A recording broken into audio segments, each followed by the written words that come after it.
बिस्मिल्लाहिर्रहमानिर्रहीम। अस्सलामुअलैकुम नाज़रीन, उम्मीद है कि आप खैर वफ़ियत से होंगे। आप देख रहे हैं यूट्यूब चैनल, मैं हूं इब्राहिम भुट्टा। चैनल को ज़रूर सब्सक्राइब करें, बेल आइकन को प्रेस करना मत भूलिएगा।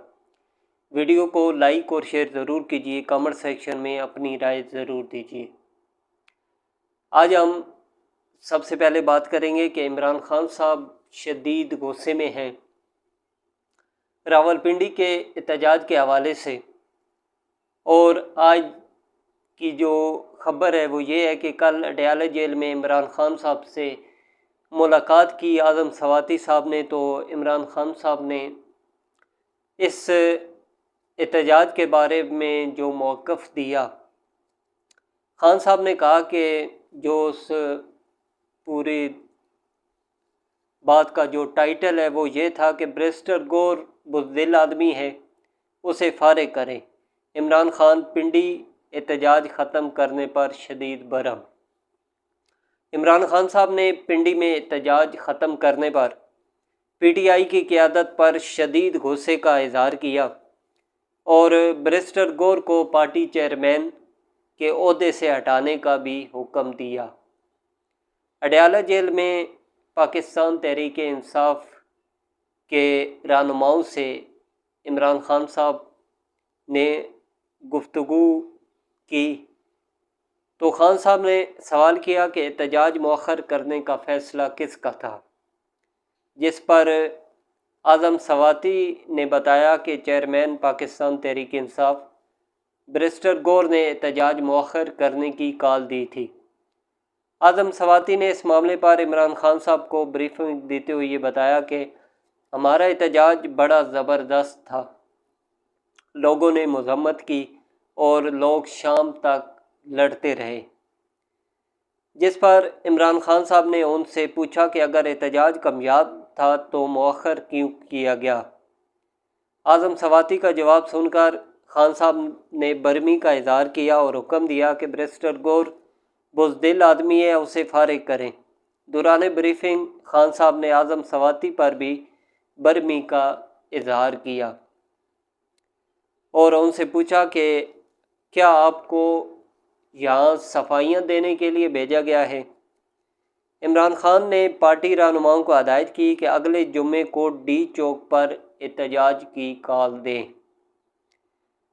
ये बड़ी गुस्से की अलामत है इमरान खान साहब की। खान साहब ने पार्टी रहनुमाओं को हदायत की कि जुम्मे वाले दिन डी चौक पर एहतजाज की कॉल दें, जो मर्ज़ी हो जाए, चाहे 2 दिन लग जाए, हर सूरत आपने डी चौक तक पहुंचना है। खान साहब ने कहा कि अली अमीन गंडापुर लियाकत बाग पहुंच जाता तो बड़ा लीडर बन जाता। मेरे और अवाम के दरमियान कोई गलत फहमी नहीं है। अवाम फैसला कर चुकी है, क़यादत अपना फ़ैसला कर ले। जो बुज़दिल हैं और साथ खड़े नहीं हो सकते वो हमें छोड़ जाएं। और बुध वाले दिन 3 बड़े शहर पंजाब के, जिसमें मुल्तान, फैसलाबाद और मियाँ वाली, इन तीनों शहरों में बुध वाले दिन पाकिस्तान तहरीक इंसाफ ने एहतजाज की कॉल दी हुई है।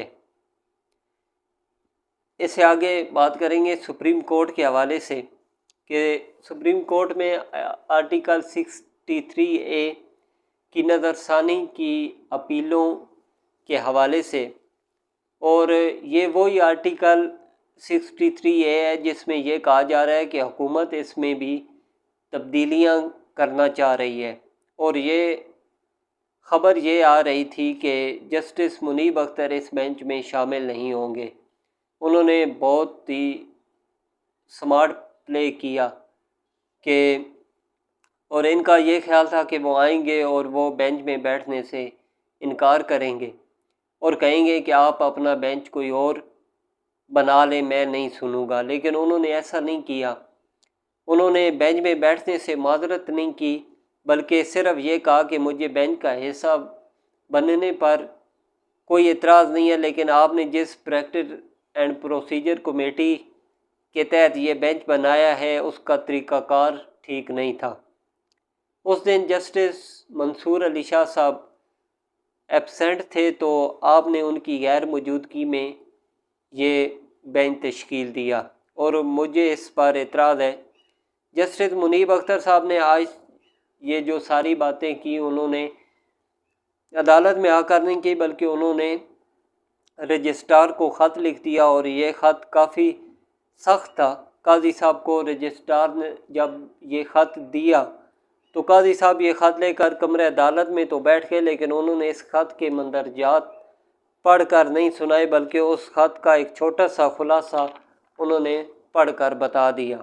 قاضی صاحب نے اس خط کو عدالتی ریکارڈ کا نہ حصہ بنایا اور نہ ہی پورا پڑھ کر سنایا، بلکہ صرف یہ کہہ دیا کہ جسٹس منیب اختر جو ہیں وہ اس بینچ میں آج نہیں بیٹھ رہے، تو کل لازمی ہم سماعت کریں گے، ہم کوشش کریں گے کہ ہم انہیں منا لیں، اگر وہ اس بینچ کا حصہ بنے تو ٹھیک، ورنہ ہم نئے بینچ کے ساتھ سماعت ہوگی، اور یہ ساتھ انہوں نے عندیہ بھی دے دیا۔ انہوں نے اس پر پی ٹی آئی کی طرف سے جو عمران خان صاحب کے وکیل ہیں بیرسٹر علی ظفر، انہوں نے بھی اعتراض اٹھایا، اور انہوں نے کہا کہ قاضی صاحب جسٹس منیب اختر صاحب کا جو اعتراض ہے وہ درست ہے، کیونکہ پریکٹس اینڈ پروسیجر کے تحت 3 رکنی بینچ بناتی ہے، اور آپ نے 2 بندوں نے ہی بیٹھ کر بینچ بنا لیا، تو یہ بات تو ان کی درست ہے۔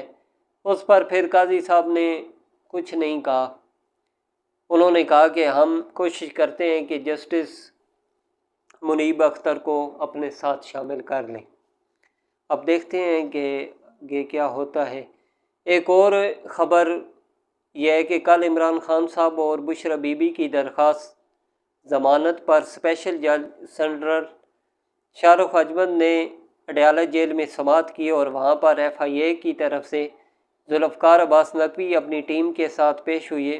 وہاں پر جو ضمانتوں کے لیے درخواستیں تھیں، اس کے اوپر ایف آئی اے کی جانب سے دلائل دیے گئے، جو دلائل کے بعد فیصلہ سامنے آیا وہ ضمانت کی درخواست مسترد کر دی گئی۔ عمران خان صاحب اور بشرا بی بی کی ضمانتوں کی درخواستیں مسترد کر دی گئیں۔